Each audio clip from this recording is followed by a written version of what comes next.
એ ધાર્મિક ભાઈ આ ભૈજા ખાવા માટે લાવ્યા છો કે તેરા ભાઈ આ ભૈજા પાદા થઈ જા એ ધાર્મિક ભાઈ ભૈજા ટાટા થઈ ગયા હોય તો ગળે ઉતરે ના ઉતરે અલ્લે તો ભૈજાનું શાક બનાવવાનું કેલા ભાઈ પાવડીન તો ચલાવો માતર માંગવી ના દાના કાંદી ના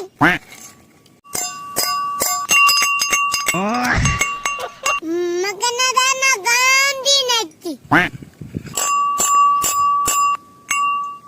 રવો કંદાજો તાકન નાખી આ બડકા બડકા તીજો તમેનો ઘા કરી રહી આયો રે માં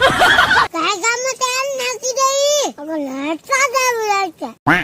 તેલ બોલ આપી જો જીરું ડુંગળી નાખી દઈ ડુંગળી તો તળાલા દે બળવા મે ભાઈ તો હાલો હવે તો માતાને નાખી દઈ લીલા મરચા નાખી દઈ ઠીક હે તો કાંદીલું હતું ને હવે ઈ નાખી દઈ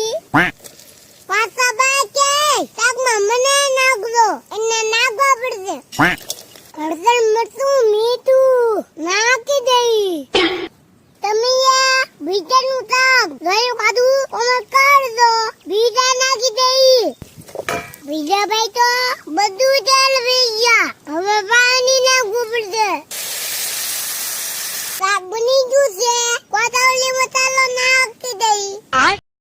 બીજાનું શાક આવો બન્યું જોવો હાલો ઉતારી લઈ ચલ ચલ ચલ ચલ કેમ પણ મોઢામાં પાણી આવી ગયું ને લા ભાઈ એમ કરે હાલો ખાવા હાલીને મોર એમાં બીજાનું શાક ખાનો કતે ઓ ભાઈ હું કાઈ લાવું ને અરે હા તમે ઘેરા બનાવજો વાને પણ મોર ઉતે મીઠું ગોતે ધાર્મિક ભાઈ ભૈયાનું શાક સારું બન્યું છે એટલે મીઠું ને નાખવું એ આડું બીજાનું શાક આડું થાય તો હા કોડ નાડેમાં કવો છે ને એમાં બીજાનો